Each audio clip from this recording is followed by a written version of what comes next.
Cette femme utilise son beau-père comme un guéridon, elle lui pose les pieds dessus et le menace même. Son mari ouvre discrètement la porte, entre par derrière et brusquement, sans faire de bruit, observe ce qu'il se passe. Le beau-père se plaint et sa belle-fille le maltraite en lui disant de rester tranquille pour ne pas bouger son pied, sinon elle va le frapper. Le beau-père lui demande pardon, s'excuse d'être venu leur rendre visite. La femme lui dit « Tu n'as encore rien vu. Tu as vu que ton fils a de l'argent et une grande maison, et maintenant tu veux en profiter. Au lieu de rester au village, tu es venu ici pour espérer mener la belle vie. Tu n'as encore rien vu. » Le mari, dépassé par ce qu'il voit, retourne lentement sortir de la chambre, toujours de manière discrète, pendant que sa femme insultait encore son beau-père en le traitant de vaurien et de villageois. Le monsieur sort silencieusement de la chambre. La femme dit à son beau-père « Si tu fais un seul geste et que mon pied glisse, tu vas me connaître. » Le beau-père lui dit pardon. Et c'est à ce moment-là que le mari frappe à la porte.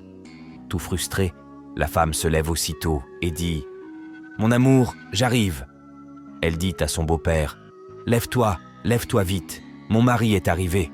Papa, assieds-toi dans le divan. » Le beau-père se dépêche aussi. La femme court à la cuisine pendant que son beau-père, dépassé par le comportement de sa belle-fille, reste silencieux. Elle revient au salon avec un bidon d'huile rouge à la main et en met sur les lèvres du papa, comme pour montrer qu'il a bien mangé. Puis elle court déposer le bidon, revient rapidement et lance d'une voix séduisante « Mon mari, j'arrive !» Elle va ouvrir la porte. Toute souriante, elle salue son mari. « Bonne arrivée, chérie. Tu es arrivé si vite, hein ?» Le papa est toujours assis dans le divan, triste face au comportement de la femme. Cette dernière sourit, faisant croire que tout va bien dans la maison. Le mari regarde son père, qui a l'air très triste, et lui demande « Papa, tu as mangé ?» La femme prend aussitôt la parole. « Papa a mangé plus de 4 fois aujourd'hui déjà. » Le mari, avec un regard lourd, fixe sa femme. Elle continue. « Papa a bien mangé. Mais quand il mange, il salit sa barbe avec la sauce. Je lui ai dit de manger doucement, mais non. Je lui répète toujours « Papa, quand tu manges, fais attention à ta barbe. » Je prends bien soin de papa. Mon mari, c'est mon devoir. Ton père est aussi mon père. Elle dit ensuite qu'elle va retourner à la cuisine pour finir ce qu'elle faisait. Le mari répond « Ok », n'ayant aucune idée de ce qui s'est réellement passé avant son arrivée. La femme repart. Le mari se tourne vers son père. « Papa, tu as mangé aujourd'hui ?» Son père le regarde d'un air énervé et ne dit pas un mot. « Papa, réponds-moi !» Le père secoue la tête, choqué par ce que la femme de son fils lui a fait vivre. Le mari appelle sa femme. « Ma chérie, viens !» Elle arrive et le mari lui demande « Tu as fait à manger à mon papa ?» Elle répond « Oui, il vient tout juste de manger. Il a mangé du riz avec de la sauce au poisson. J'ai préparé son plat préféré et ensuite je lui ai servi à boire. » Pendant qu'elle parle, le beau-père l'observe avec un regard inquiet. La femme continue. « Regarde même sa barbe, il y a encore de la sauce dessus. » Le mari répond.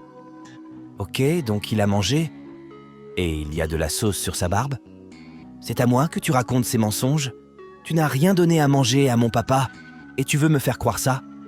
Tu étais assise et tu avais posé les pieds sur mon père. Je t'ai observé, tu ne le savais pas. » La femme, prise au dépourvu, ne comprend rien.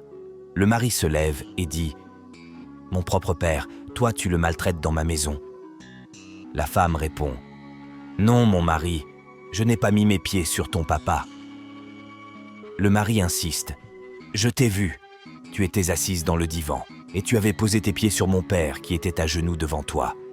Tu ne lui as rien préparé et tu l'as maltraité.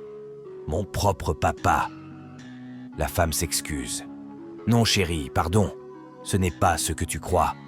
Le père, jusqu'ici, n'a rien dit. » La femme continue de demander pardon à son mari, disant qu'elle était juste en train de se reposer dans le divan. Le mari répond « Tu te reposes, et c'est pour ça que tu poses tes pieds sur mon père. Tu ne lui as rien préparé et tu le maltraites dans la maison de son fils. » La femme continue de s'excuser auprès de son mari. « Ce n'était pas mon intention, mon mari, pardon. Tu crois que je prends soin de ton papa, mais regarde ce que je fais. Réponds-moi, est-ce comme ça que tu traites tes propres parents? Dans ma propre maison, tu fais ça à mon père ?» Le père, toujours calme, écoute. Le mari demande à sa femme. « Tu dis que tu m'aimes et tu traites mon père comme ça ?»« D'accord. C'est ton vrai comportement. Bon, maintenant, papa, c'est mon père. Toi, tu es la femme que je voulais épouser. C'est moi qui ai invité mon père à venir ici. Maintenant, je pose une question à mon père et il va me répondre. Papa, acceptes-tu le mariage entre moi et cette femme ? » Sans hésitation, le père répond catégoriquement. « Je ne peux pas accepter ce mariage. Une telle femme dans ta vie, je refuse. Tu as vu comment elle se comporte avec moi ? Je me suis déplacé en pensant qu'il s'agissait d'un foyer heureux, mais elle m'a traité d'une façon que je ne peux pas accepter. » La femme commence à demander pardon à son beau-père, en larmes.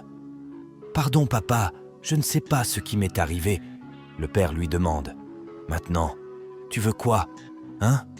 Tu veux que je prononce le nom de Dieu pour bénir votre mariage ? Non, je ne peux pas.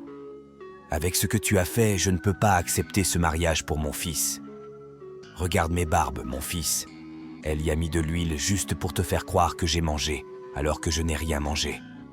Une femme comme ça, on ne peut pas l'accepter.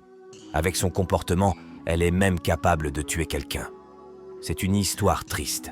Abonnez-vous pour ne rien rater sur notre page, La Haute Sine. » Le mari lui dit « Lève-toi, lève-toi. Tu vois bien ce que tu as fait. Et moi, je ne peux pas aller contre la décision de mon père. Tu n'as pas nourri quelqu'un, mais tu as mis de l'huile sur sa barbe. Ça signifie quoi ? Et tu veux encore épouser le fils de ce père ? Jamais on ne fait ça à mon père. Maintenant, tu vas porter tes chaussures et quitter cette maison calmement. » La femme demande à son mari « Est-ce que je pourrais revenir ?» Le mari répond « Oui, mais il ne le pense pas vraiment. » La femme sort donc. Une fois qu'elle est partie, le père demande à son fils « Tu vas vraiment épouser cette personne ?» Le mari répond « Non, papa, jamais. » Le père dit « Si tu la prends, elle finira par te tuer un jour. Mais moi, je ne serai pas responsable. » Le fils demande pardon à son père pour ce que sa prétendue femme lui a fait vivre. « Je suis désolé. Je ne l'accepterai plus jamais. J'ai vu de mes propres yeux ce qu'elle t'a fait. » Le père lui dit « Quand on veut épouser une femme, il faut aussi bien observer son comportement.